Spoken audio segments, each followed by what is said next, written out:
This is a show that we do every year, and we usually incorrectly call it the best jazz of, say, 2022 or whatever year it's been. What we really mean is our favorite jazz. And what we really mean by our is not so much me, I don't get to pick anything, but three jazz musicians / savants who have been doing this with us now for a really long time. And we are so thrilled that they come back every single year. And, you know, for me, it's a thing where I kind of fall in love with music that I just wasn't aware of. It's my chance really to kind of brush up on a genre I love, but I don't always have time for. Maybe that's you too. So get ready. I guarantee you, you'll fall in love with 2 or 3 things today.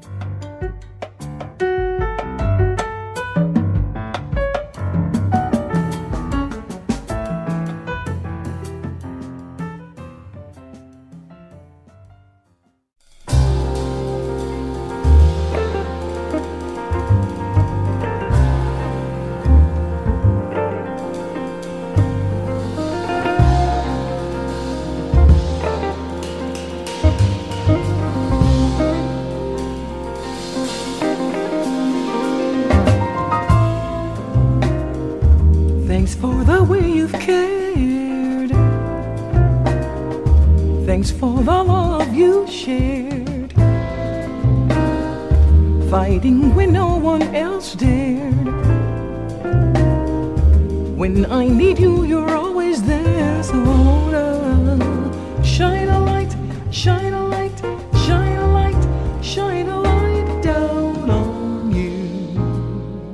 So that is the jazz singer and composer Carmen Lundy, and that should be a clue to you that this is our annual Year in Jazz review, sometimes referred to as the Seymours. It's like the Tonys or the Grammys or something like that. With us is our eternal panel. They're always with us for this. Jen Allen, pianist, composer, arranger, educator, and her most recent album is Sifting Grace. Noah Behrman is a pianist, composer, and educator, and his most recent album, which may or may not be discussed today, spoiler, it will be, is with Henry Lugo. It's called Alter Ego. Gene Seymour is the mayor of the Year in Jazz, and he is a writer, professional, spectator, pop culture maven, and jazz geek. So what we'll do, we're going to talk about 9 songs today that come from albums released in 2022. The first one was from Carmen Lundy. This is a Noah Behrman pick called Shine a Light from the album Fade to Black.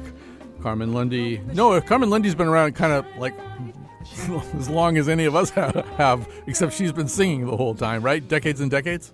She's been singing the heck out of music for decades and decades. And it's interesting, I actually, by coincidence, just heard her perform recently, and she is truly ageless. The amount of energy she brings to the stage, and as you can hear, to the studio, is really remarkable. And yet there's the wisdom and depth and maturity that comes from all of the experience she's gathered along the way.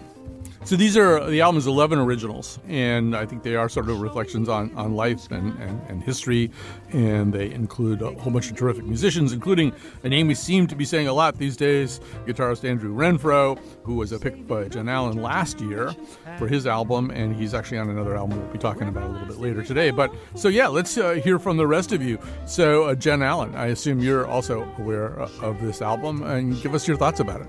Yeah. Great. And as you just said, I love Andrew. I love his playing. And I think this band really allows him to kind of put his own voice in there. And I think that's why she hires him.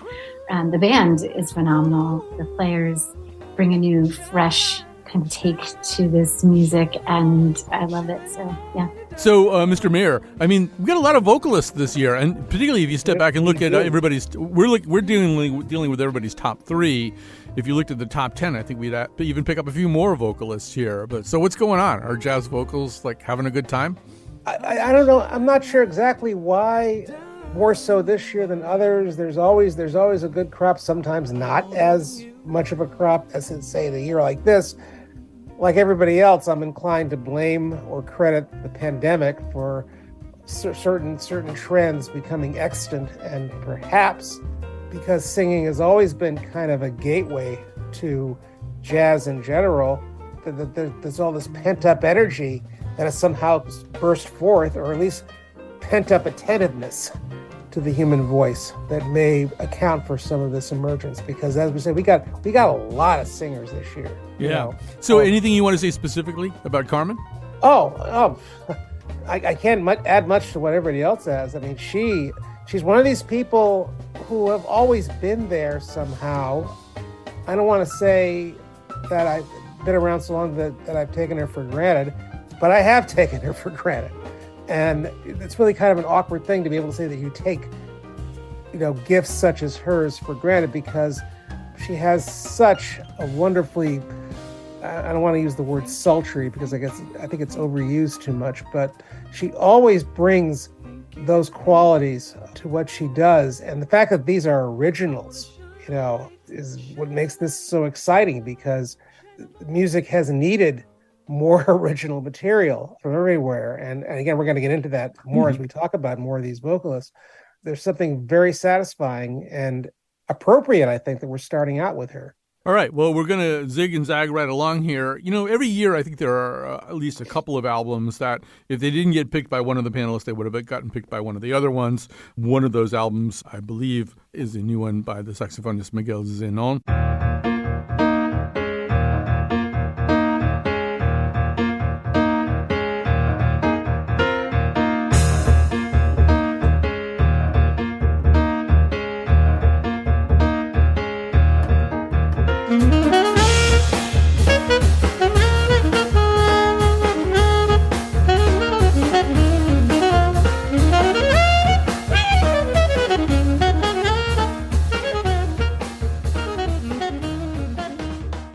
The album Música de las Americas. This is one of Jen's picks. I know that the mayor would have picked it otherwise. Taínos y Caribe. I hope I'm saying all this stuff correctly, and if I'm not, please forgive me. The music speaks for itself anyway. We should say that Miguel Zenon is a native of Puerto Rico, still very plugged into the Puerto Rican music scene and to life in Puerto Rico. He's a Guggenheim Fellow and a MacArthur Fellow. Not too many of those out there. So, Jen, tell us why this one won your heart. There's not many albums that when I hear the first track and the first notes that my ears and perk up and I get a little bit of chills. And just like Luis Perdomo, the pianist, always kind of makes my heart just want to burst out of my chest because I love his playing and he's kind of a genius.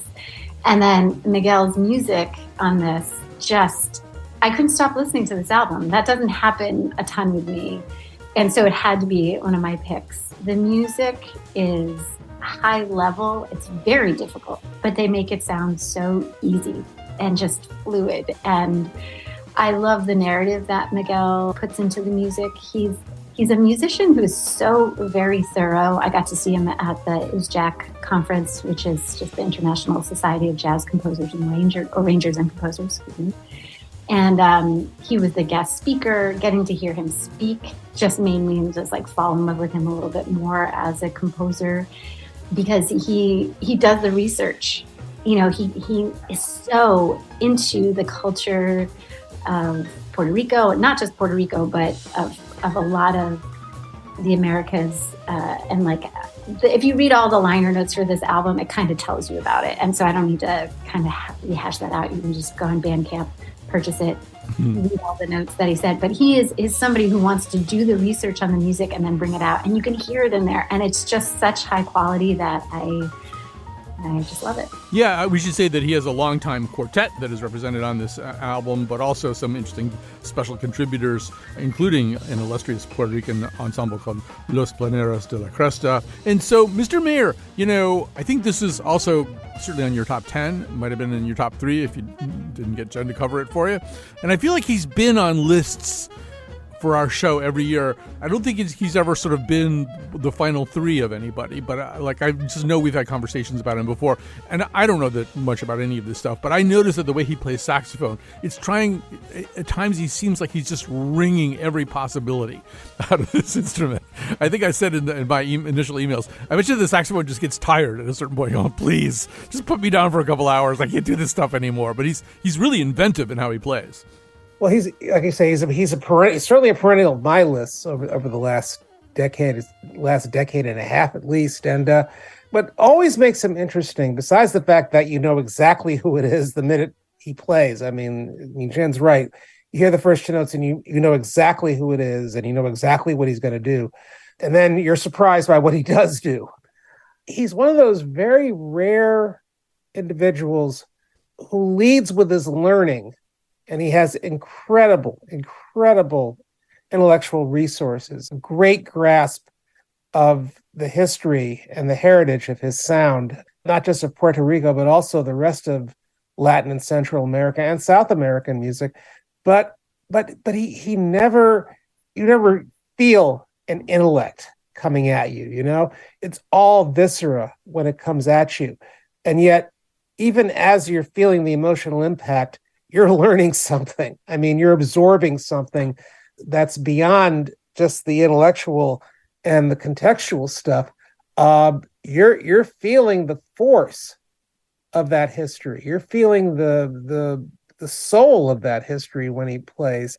And as his placement this year indicates, he just gets better at sustaining that mixture. Yeah, so Noah Behrman, I'm interested in getting your reactions. I also feel like, just to build on what the mayor was just saying too, I feel like in recent years we've had a lot of conversations like this, where an artist has decided to focus on history or some kind of conceptual way of deriving meaning out of the experience, particularly of the Americas. So what happens when they took all the drums away in Trinidad, you know, things like that. So I'm kind of not surprised to hear this particular concept, but tell me more about what you thought about it. Well, I think one of the reasons why musicians do musician things is because there's something that they're thinking about or feeling, and there's just an insatiable need to express it. Carmen Lundy's originals on her record are a great example of that. And whatever that might be, and this is where Miguel's mind was taking him. And I think if it's not taking too much of a left turn, I also want to shout out his band, in addition to Luis, Hans Gliviznig on bass and Henry Cole on drums. I feel like even before the pandemic, it was pretty difficult to keep a working band together just because there's fewer gigs. And so to have a group that's that skilled and that tightly knit also provides this extra layer of possibility for a composer band leader to be that expressive, that thoughtful, that studious, and still be able to lean into, as Gene put it, the visceral nature of creating passionate music without worrying that the technical side of it is going to fall apart because of an inadequately rehearsed band.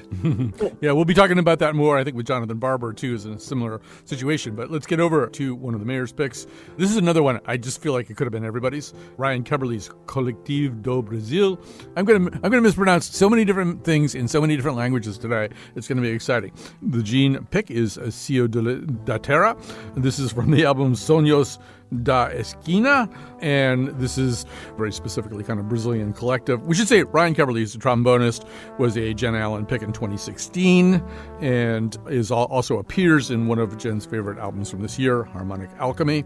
But this is from his own collective.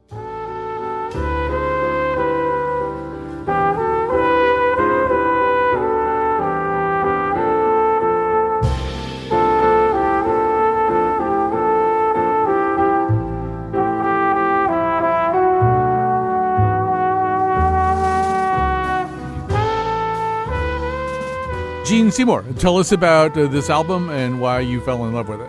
Well, I want to start out by once again thanking profusely my colleague, JCA, I'm going to start calling her, because she was the one who turned me on to this guy 6 years ago right now. And when this album came my way, because of that, I put it in, and I had trouble taking it out of my machine because of passages like that.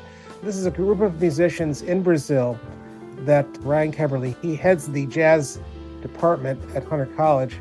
He went down to Brazil several years ago to sort of absorb the sounds and broaden his perspective and gather more resources. And he met this rhythm section, and they together put these wonderful, wonderful combinations of harmonies and sounds.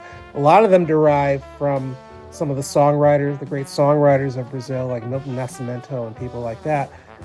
And even though they're all great musicians, the thing that keeps coming to the foreground is this incredibly limpid vocal style of Ryan Keberle, which, yes, has long been associated with some of the great trombonists, from J.J. Johnson to Hartford's own Steve Davis, but also something very, very unusual and something very, very distinctive that I just don't get from too many people on that instrument.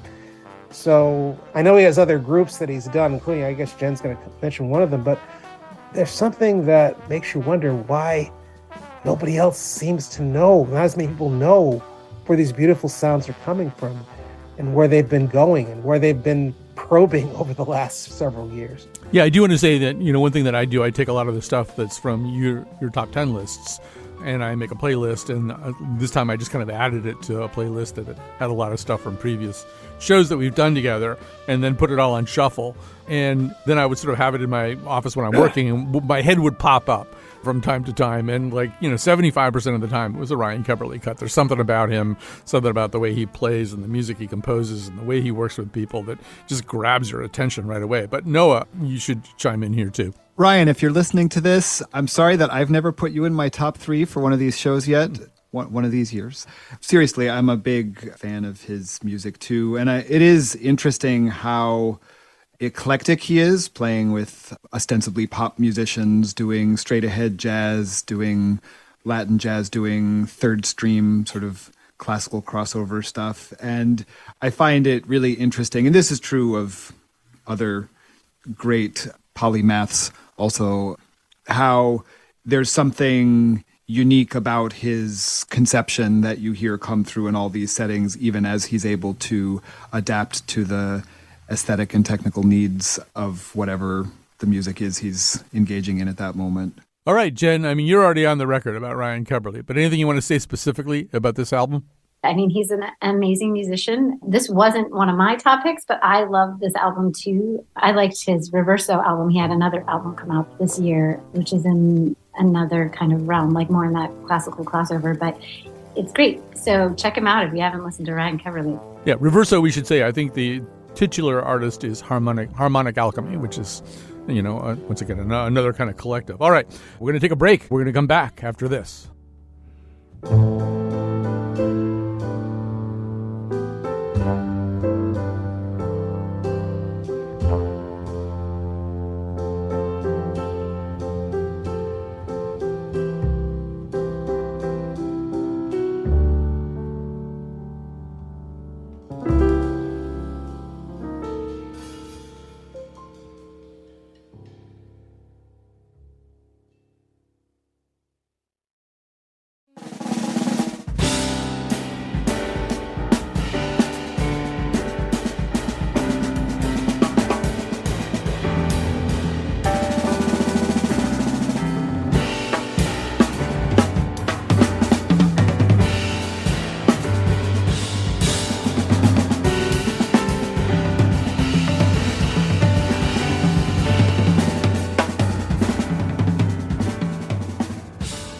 That is a cut from Allison Miller and Carmen Staff. We're going to tell you all about that. The cut's called Dan Dan from the album Nearness. A lot of really good noodling on Dan Dan. You see what I did there? And so this is one of Noah Behrman's picks. Just a reminder, this is our year in jazz, our favorite stuff. I don't think we call it the best. We call it our favorite. Our favorite stuff from the year in jazz with Jen Allen, Noah Behrman, and the mayor, Gene Seymour. So, Noah, tell us about the album, about the artists, and why you fell in love with it. So I guess in that order, it's a duo album by Allison is a drummer and Carmen is a pianist. They're both great composers with eclectic resumes. Allison is a member of Artemis, which is a group that was one of the picks on this show a couple of years ago, but has also played in a lot of different settings. She was Natalie Merchant's drummer for a good while. And piano drum duo albums are not common. Duo albums aren't super common, but especially piano and drums with no bass. It's a really tricky environment to make it sound full without the pianist overplaying to fill in what else would be there. And I honestly don't know how they make it sound so full without being overwrought, but it's just really soulful, interactive playing and gorgeous compositions. You totally don't miss the other instruments that abstractly could be there at all. And the first time I heard it, I kind of the way Jen described her reaction to Miguel Zenon's record, I just basically had to stop what I was doing and absorb the whole thing, which I've enjoyed doing many times since. Yeah, actually, I think in terms of being a drummer for Natalie Merchant, she's often referred to as the 10,001st Maniac.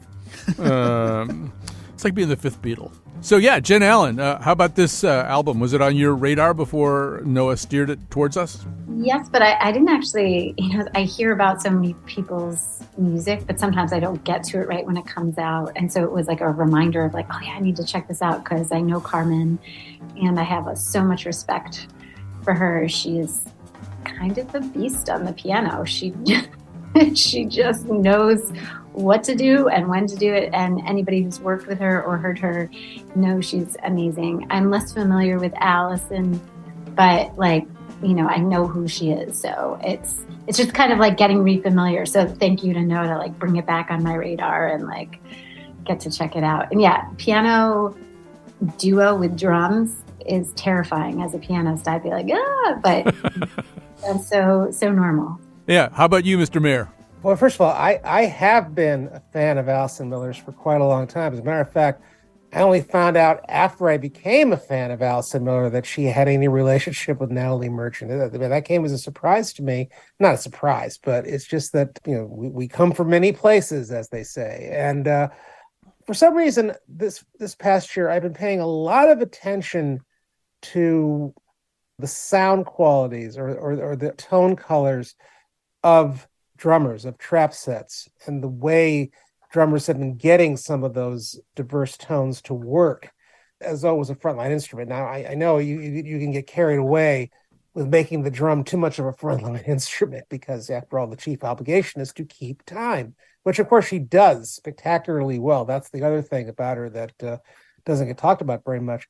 But I have always paid close attention to what she's been doing. And on this, I love it when she gets the chance to really show her range, her expressive range, as I hesitate to say melodist because that sounds like a strange thing to say, but I think as somebody who knows how to play with the front end of tonal expression, I think she's somebody who bears some scrutiny for being able to do the things that she does. And by the way, all this stuff we'll try to put all the names of everything up on the website. So go to ctpublic.org/Colin, whatever. And there were so many other things this year. I'm a big fan of a guy named Ben Sidran who's been playing piano for a million years, and he put out a new album this year, and there's a beautiful cover of Laura. Also, I was really intrigued by Kurt Rosenwinkel's led Chopin project. I thought as a classical jazz thing. I'm staying with that. I'm listening to that a lot. But another one, this is a Jen Allen pick.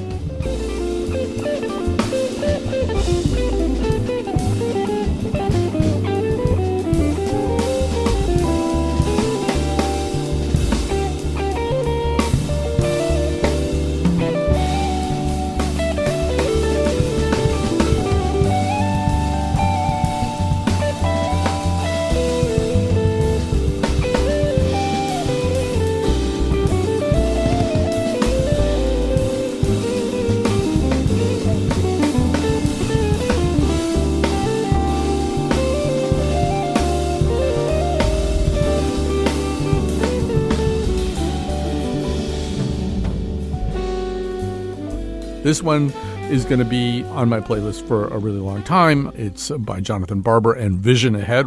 So one of the fun things about doing these shows year after year after year with this same trio of guests is there starts to be a lot of crossover and overlap, and you start recognizing names from previous years. But we should first of all say, Jen, that Jonathan Barber and this album, this is a real Hartford Jackie McLean Institute of Jazz kind of story. To Noah's point earlier, this is another ensemble, most of whom have been together for a really long time, since their days at Hart, including Andrew Renfro, who we seem to be talking about a lot. And then they added Godwin Louis, I don't even know how he says his name, but he was highlighted on our 2019 show as well. So he's in this group. And this thing was recorded at Hartford's Parkville Sounds, too. So a very, very Hartford album, but also really, really cool. Jen, I've been loving this album so much, but say what attracted you. Well, I'm a little biased. I mean, Matt Dwanzik and Jonathan Barber are people I've worked with for a long time. So I love their music. I play with them as much as I possibly can. And I used to play with Andrew when he lived in the area. He now lives in California. So there's a lot of like nepotism. I don't know if it is, but whatever, it doesn't matter. I love their playing and I'm not ashamed to say it. But Jonathan made this album. Vision Ahead is kind of his group. This is his third album. They always have a really nice sound. I love how Tabor plays the keyboards on this one, on the Rhodes. And it has a really unique sound that has that band kind of coming together and making a sound that they love together, even though JB, Jonathan, is like the leader of it all. There is something to be said for playing with other musicians a lot. There's nothing that really can compare to that interaction, the communication. It's just like having your best friend walk up and they know just by the look in your face how you're feeling and they can just sense what's going on. That's what happens in the musical realm, and you get magic that happens when you hear bands like that. And they're all high-level musicians, creative, kind, wonderful human beings. So it's definitely on my list. Yeah, there's a lot of warmth in this thing. I don't know if we made it clear, Jonathan Barber's a drummer. And yes, the core quartet, well, it's a quintet now, but 4 of the 5 players went to Jackie McLean Institute of Jazz and then moved to New York together. I think they were sharing an apartment in Harlem at one point. All right, Mr. Mir, why don't you chime in and talk a little bit about this album? Well, first of all, as we were assembling this, we were wondering if we were going to have a Jan Allen pick that was going to be the transcendent pick that's gonna change our lives. Do we have a winner here? Is this the one? I think this is pretty close. Yeah, I mean, is this the one? Okay, because it feels like it. It felt like this is the one. Jonathan Barber has been on my radar for quite a while, actually. Not just because of the Hartford connection, but because I picked him up over the years on different other albums and things, and he has some of that same quality I referred to with Allison Miller earlier. And I also think that's something that could also be said for the other people in this group. There is something really, really eerily enveloping about the kind of sound they create together collectively. This is definitely a winner. All right. So, yeah, Noah, I'm sure you want to build on some of what's been said so far. Sure. Yeah. It's a lovely record, as the first 2 also are.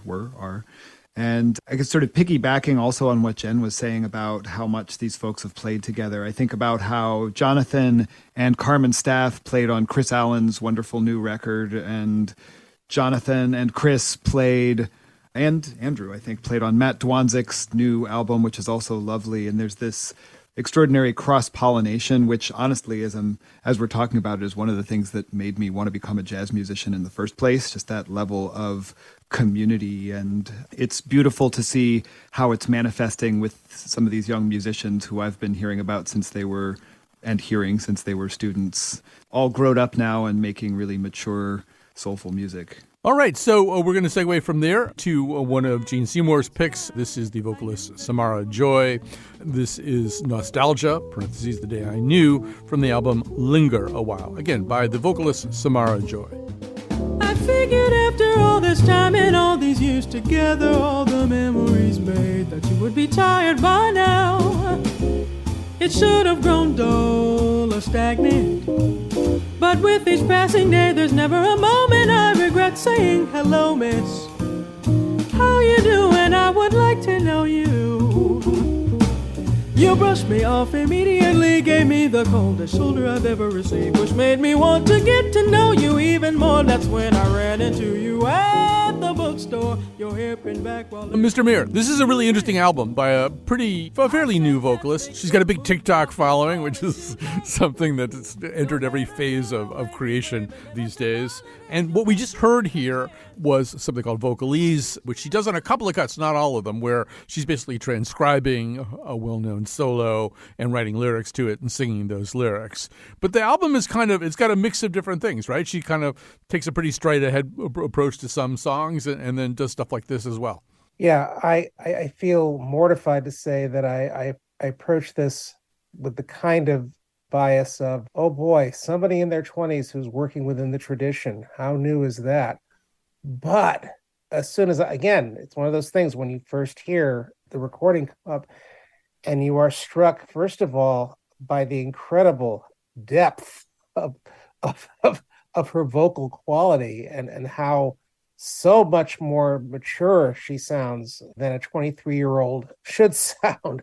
And not just in the depth of tone, but also in the choices she makes and how she chooses to invent vocally, how she turns to carry the vocalese tradition. Because you can always get caught up, a lot of young singers get caught up in the sheer exuberance of invention for its own sake. But she's not just doing that. I mean, she's actually listening to the words that she's inventing or the words of the original, the text of the song, both melodically and lyrically. This is only her second album, but from what I understand, TikTok is one thing, but if my correspondents are right, she is having an impact, all over the place since this album came out, from all ages and all levels of jazz fandom.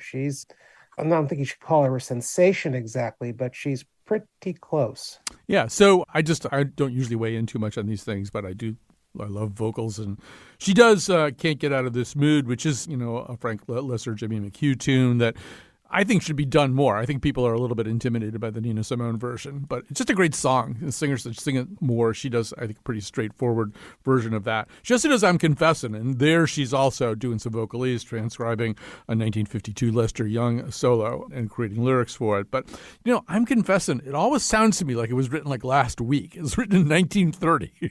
But it's so modern sounding. You hear Liz Wright or somebody sing it, and you think, oh, that must be some new song by somebody. No, it's been around forever.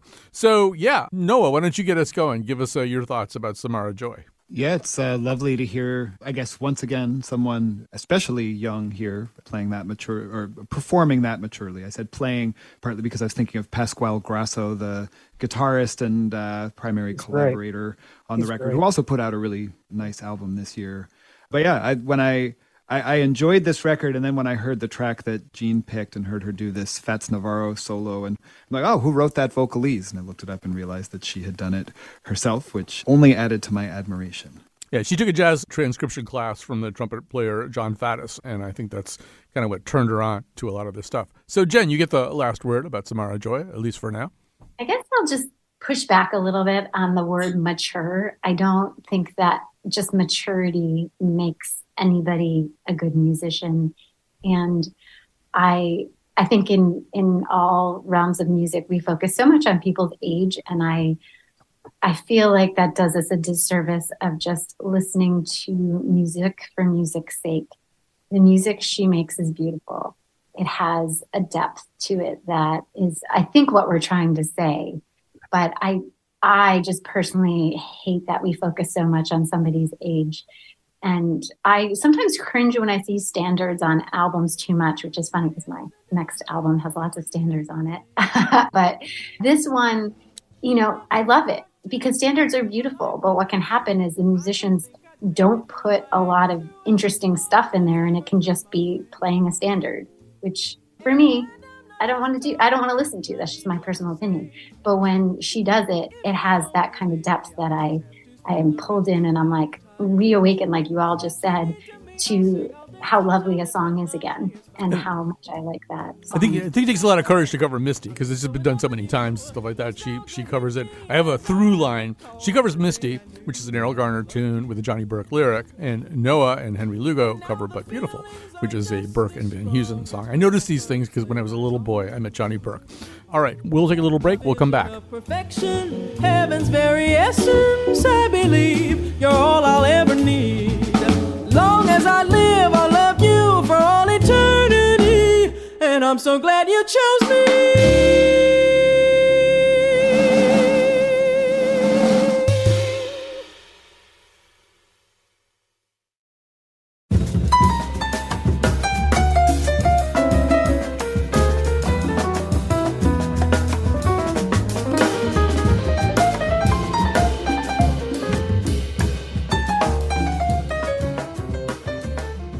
I've got to thank some people. Let's start with Kat Pastor. She's our technical producer. And then the person who makes it all happen and makes sure it does happen is Jonathan McNichol, the producer every year of this Best in Jazz. Favorite jazz. We're changing the name. Favorite jazz of 2022. We have our guests, Gene Seymour, the mayor, and the wonderful pianists and educators and composers, Noah Behrman and Jen Allen. We're going to go back here with one of Noah's picks. I'm going to continue to mispronounce words. And so, Martin Bejarano. This is a Noah pick, as I said, Mi Capital by Martin Bejarano, featuring Roxana Ahmad from the album Cuban American. This is a hashtag Cuban American.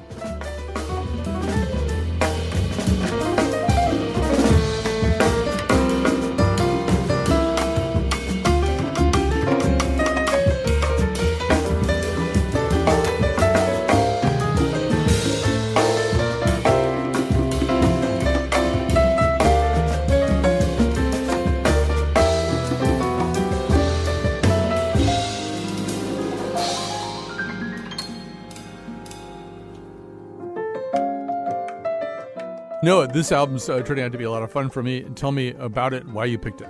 Well, partly I was cheating a little bit because Martin's album and Roxana Ahmed's own album, Unanime, that came out this year, are both really standout records for me and have the same core rhythm section of Bejarano, Ludwig Alfonso on drums, and Edward Perez on bass, who are all Miami-based musician, as is Roxana.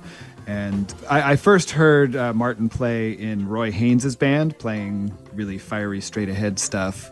So it's not like he, as with Miguel Zenon, it's not like he's a, quote, Latin, unquote, musician at the exclusion of being musically multilingual. But I just found this to be an extremely soulful album, and like some of the other stuff we've discussed, it's at times technically stunning, as he is, but also really lyrical and expressive. And we're a little pressed for time, but I want to hear from both of you.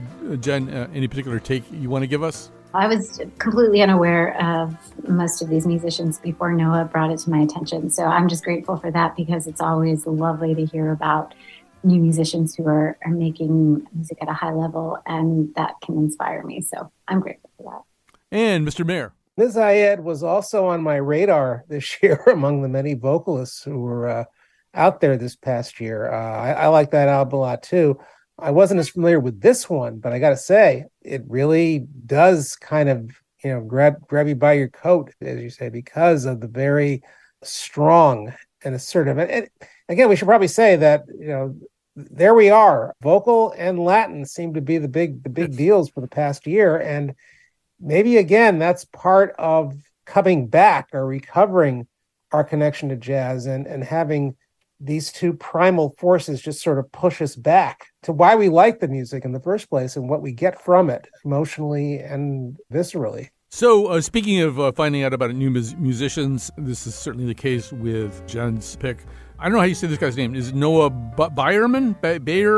Barman, Noah Behrman, I guess, and Henry Lugo. This is one of Jen's picks. It's Caravan from the album Alter Ego by Noah Behrman and Henry Lugo.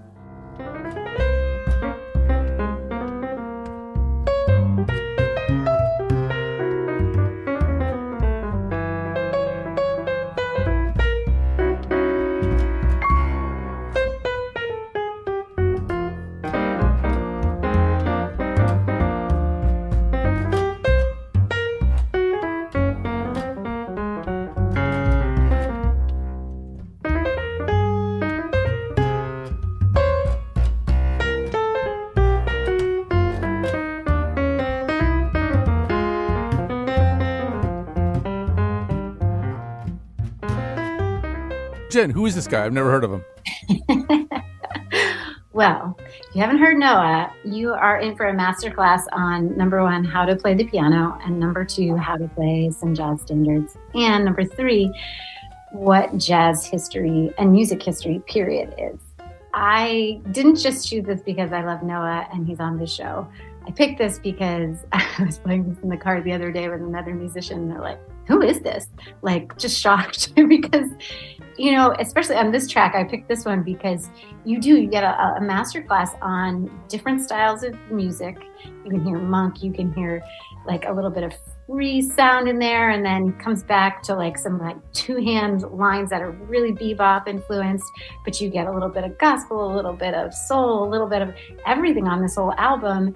And it's in duo form with bass, and so you're fully naked. Like, as a pianist, anytime you're just by yourself and you don't have a bassist or a drummer, well, he has a bassist, but if you don't have one of those, you're just a little bit more exposed. And as you know, that just means you have to pick up the slack a little bit. You have to do more, but he does it so tastefully. And Henry is an amazing player too, that just plays his butt off on the bass. He's so lyrical and keeps the groove. And there's just so much I can say about this album, but I know we're going to go on time. So definitely check.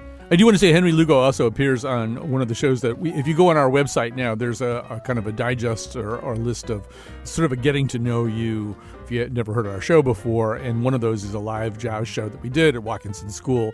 And Henry Lugo was the bass player for that one, too. So I'm well acquainted with him, or at least somewhat acquainted with him. So, Gene, what do you think of this young upstart, Noah Behrman? Well, forgive me if I'm repeating myself, but one of the things that I'm really feeling more this year, I don't know why, more than any other, is just the sheer joy in dialogue and the exchange, to the point where, well, yeah, one's playing the piano and one's playing the bass, but it's like they're not just trading phrases, they're also trading places in terms of just sort of extending, stretching time. And as Jen sort of says, it's ingenious, but the ingenuity never gets in the way of the openness, the way it invites you in. This Noah Behrman, whatever he is, he has quite a bit of promise. You know? Yeah, no, I think he may amount to something. Yeah. So just very quickly, this will probably get cut in post, but I want to just bring it up anyway. So first of all, no, it's a lot of fun, and yeah, it sort of goes back to it goes back to what we were saying about Samara Joy too. You think, oh, really? Do I want to hear Caravan again? Oh no, it turns out I do want to hear Caravan again. This is really cool. But a couple of the last cuts are Creepin' by Stevie Wonder, and then there's a Tom Waits tune.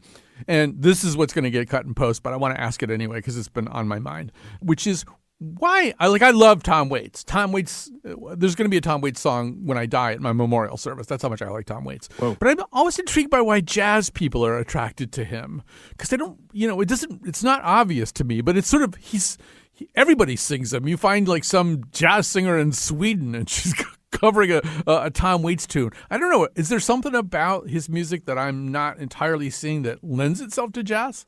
I'd say yes and no. I mean, certainly there's a hipster quality, and a lot of his work in the 70s overlapped with some of the LA cool jazz scene, even down to some of the musicians he used, and, some of the aesthetic choices of what kinds of instruments are on the records and so on. That said, my choice of this tune was entirely based on a fondness for this tune coming, if at all related, only tangentially related to my life as a jazz musician. It's just off the record spoiler. All of these are like love songs that I associate with Kate, and I wanted to end with something lyrical and straightforward. Right. The song, by the way, is "I Want You." I don't know if we said that, so that all tracks with what you just said there. All right, so we got just one to go, and certainly not her debut on the Year in Our Favorite Jazz or the Seymour Awards or whatever we're calling them. This is Cecile McLaurin Salvant. It's one of the mayor's picks from the album Ghost Song, the song by Gordon Sumner. That's Sting's real name. Until. If I caught the world in a bottle and everything was still beneath the moon, without your love would it shine for me?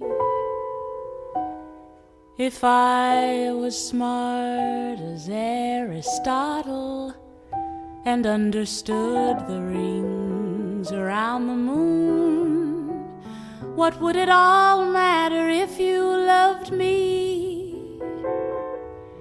Here in your arms, where the world is impossibly still, This is not the first time you have brought a Cecile McLaurin-Salvant album to us, Mr. Mayor, but tell us about this one. She's, once again, combining some of her originals with work by other songwriters like this Gordon Sumner fella. I will do the dull journalistic thing by, once again, for those who do not know who she is, and it exasperates me somehow that there are still people who don't know who she is. She is the finest and most adventurous jazz vocalist of her generation. By of her generation, yes, I'm talking millennial/Z or whatever fringe you want to use, because as this album once again validates, she keeps changing the game. She keeps extending the risks. And the risks here is that she takes more emotionally variable material, some of which, again, she writes, to talk about all kinds of things. And she's very sensitive to the tensions of the present day. One of the songs that she has takes that little ditty that Dorothy and the others in The Wizard of Oz used to skip their way to the home stretch towards the Emerald City. You're out of the woods, you're out of the dark, you're out of the, all that stuff.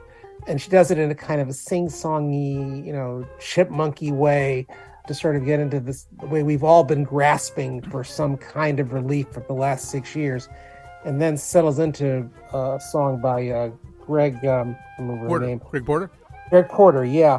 No Love Dying, which levels it off somewhat, but also delivers you to a much greater and more hopeful place than the kinds of things you're talking yourself into. It's a very complex use of both the classic song repertoire, but also of her own, personal sensibility.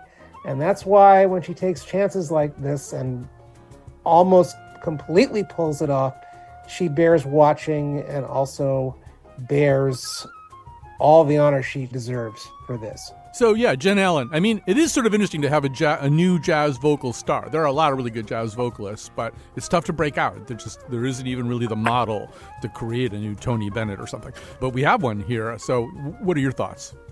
She's an artist. She's a deep artist who, this is really bad likening to something, but it's like if you go to maybe Old Navy or something and you pick out a sweater there and you wear it. It's trendy. It goes out of style the next season, maybe gets holes, it wears out easily.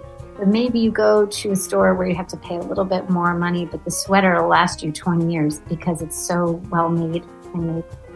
And I kind of feel like that. Like there's nothing really fleeting in her singing. There's something that just has a depth. Like she's going for something that doesn't have to do with selling records or becoming popular or being on TikTok. Doesn't mean that she won't do that stuff.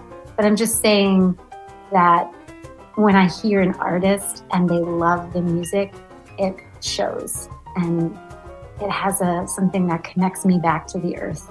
And I love that. No, it's very beautifully put. I love that whole analogy. It was great.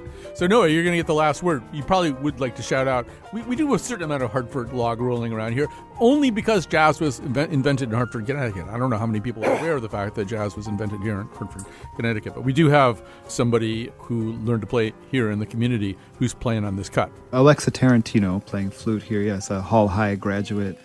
Yeah, I was really moved by this album. And I guess in a way, it sort of comes back full circle to, it is one of the albums like the others that I picked, the Carmen Lundy especially, where I was really struck by the emotional vulnerability in it. And I've been impressed from the beginning with Cecile's technical mastery and breadth of artistry. But I feel like increasingly, I, as a fan anyway, and I guess as a musician too, am primarily interested in things that have a degree of real emotional vulnerability that invites me into those ambiguous but vital places of human experience. And this album really does that. All right, well, it's time to sign off here, although there's so much more great music to talk about, and I wish we had time with our wonderful panel, Jen Allen, Noah Behrman, and Gene Seymour. I hope you've enjoyed this. We're going to have a Spotify list up on our website for the show. So listen to that and listen to some other stuff and pick out a musical sweater that you can wear for the next 20 years. Thanks for listening today. so we could ride until the stars grew dim, until the time, that time stands still.